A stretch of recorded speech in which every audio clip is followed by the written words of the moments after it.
Rapunzel, the girl with the golden hair. Once upon a time, in a peaceful kingdom nestled between vast green forests and tall mountain ranges, there lived a kind couple who were blessed with a beautiful home and all they needed. Except for one thing, a child. They had long wished for a son or daughter. But despite many years of hoping, their home remained quiet and empty. The woman spent many lonely nights gazing out of her window, dreaming of what it would be like to have a child to love. One evening, as she sat by the window, she noticed something strange. A magnificent garden, hidden from view, bloomed with vibrant flowers and herbs she had never seen before. The garden was located behind the high, thick walls of a house owned by a woman whom the townspeople called Mother Gothel, a mysterious and feared sorceress. The woman admired the flowers from afar, and though she knew she should be wary of the witch, she could not resist the allure of the magical plants. One day, after she had spent weeks watching the flowers, she felt an insatiable craving for a particular herb she had seen in the garden. She told her husband of her desire, and he, eager to fulfill her wishes, ventured out to the witch's garden under the cover of darkness. The man had heard rumors of Mother Gothel's magic and her temper, but his love for his wife outweighed his fear. With stealth and determination, he crept into the garden, plucking the most radiant of the herbs. As he turned to leave, he heard the voice of the sorceress behind him. "Who dares to steal from my garden?" she hissed. The man, frightened, fell to his knees and pleaded, "Please, forgive me. My wife has longed for this herb, and I only took it to ease her heart." The witch studied him with a cruel smile and said, "You have taken from me, and you will pay the price. I will grant you mercy, but in return, when your child is born, you must give her to me. She will be mine to raise as I see fit." The man, heartbroken and terrified, agreed.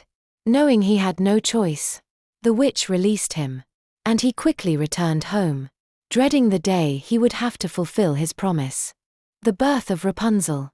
Many months later, the woman gave birth to a beautiful baby girl. Her hair was golden as the sun, and she had eyes as blue as the sky. They named her Rapunzel. The couple's joy was overwhelming, but their happiness was soon overshadowed by the terrible promise the father had made to Mother Gothel. The wicked sorceress came to the house one day, her dark cloak billowing behind her. She took Rapunzel from her parents' arms without a word and carried her away to a high tower deep in the forest. The tower was hidden by a thick thicket of trees, far from any path, and it had no doors or stairs, only a single small window at the very top. Rapunzel's parents were left heartbroken, knowing they would never see their daughter again. Life in the tower. Rapunzel grew up alone in the tower, surrounded by nothing but the sounds of the wind and the birds in the trees. The witch visited her every day, bringing food and clothes, but she never allowed Rapunzel to leave the tower. Instead, she kept her locked away, telling the girl that the outside world was dangerous and filled with evil people who would harm her. Over time, Rapunzel's hair grew longer and longer, shining like strands of gold. It was so long, in fact, that it reached the ground when she let it down.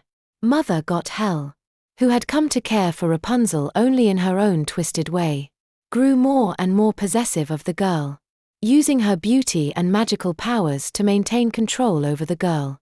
Whenever Mother Gothel came to the tower, she would stand below the window and call out, "Rapunzel, Rapunzel, let down your hair." Rapunzel, obedient as always, would lower her golden hair, and the witch would climb it to reach her. But as the years passed, Rapunzel began to grow curious about the world beyond her tower.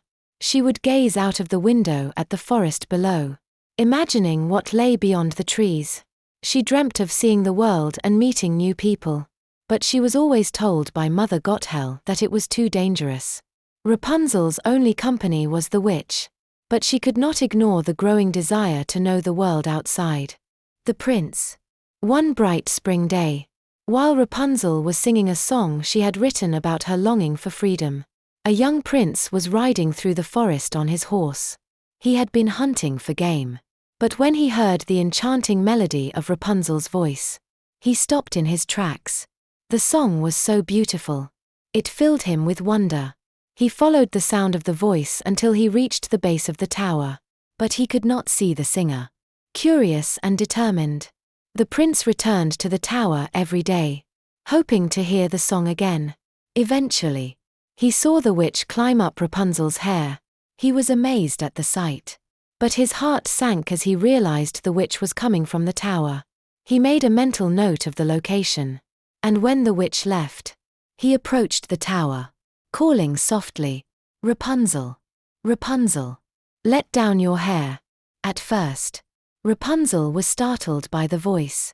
But she hesitated no longer. She lowered her golden hair, and the prince climbed up to meet her. Their eyes met for the first time, and in that instant, both felt an immediate connection. The prince explained that he had heard her singing and had been enchanted by it. He told her that he had come to see her for himself. And Rapunzel, though nervous, was filled with a sense of excitement. They spent hours talking, sharing their hopes and dreams. Rapunzel told the prince of her lonely life in the tower and how she longed to experience the world beyond. The prince promised that he would return every day to visit her. A secret friendship. From that day on, the prince came to visit Rapunzel, and they grew closer with every meeting. Their love blossomed, and they made plans to escape the tower together. Rapunzel, who had always felt isolated, now felt the warmth of true companionship. She dreamed of leaving the tower and experiencing the world with the prince by her side. But Mother Gothel began to notice a change in Rapunzel. She no longer sang her songs in solitude, and she seemed happier and more full of life. One day, when Rapunzel casually mentioned a young man who had been visiting her, the witch grew suspicious. She waited for the prince to visit again. The witch's revenge. When the prince came back to visit Rapunzel, he found the tower door wide open. Rapunzel's golden hair had been cut off, and the girl who had once been so beautiful was gone. He was devastated, realizing that the witch had found out about their secret meetings. The witch, with her cold heart, had banished Rapunzel to a faraway desert. Her beautiful hair had been cut short, and she had been cast out into the wilderness with nothing but the clothes on her back. As for the prince, Mother Gothel made sure he would never find her. She told him that Rapunzel had died, and she would never see her again. But the prince, heartbroken and determined, could not accept that Rapunzel was lost forever. He searched the land for her, traveling through mountains and forests, across deserts, and into towns. His love for her was so strong that nothing could stop him. A joyous reunion. One day, after many years of searching, the prince wandered into a small village. As he passed through the market square, he heard a familiar voice. It was Rapunzel's voice, soft and sweet, singing the same song she had sung when they first met. The prince rushed to the sound, and when he found Rapunzel, he was overjoyed. Though her hair had been cut and she had lived through hardships, she had not lost her beauty or her spirit. Their love for each other was still as strong as ever. Rapunzel and the prince embraced, and they knew that nothing would ever separate them again. They returned to the kingdom, where they were married in a grand celebration. The prince's kingdom rejoiced in the return of their prince and his beautiful bride, and they ruled together with wisdom and love for many years. As for Mother Gothel, she was never seen again. Some say she was lost forever in the dark forest, while others say she was overthrown by the very magic she had tried to control. Whatever happened to her, Rapunzel and the prince lived a long and happy life, surrounded by the love of their family and the joy of their freedom. And so, they all lived happily ever after.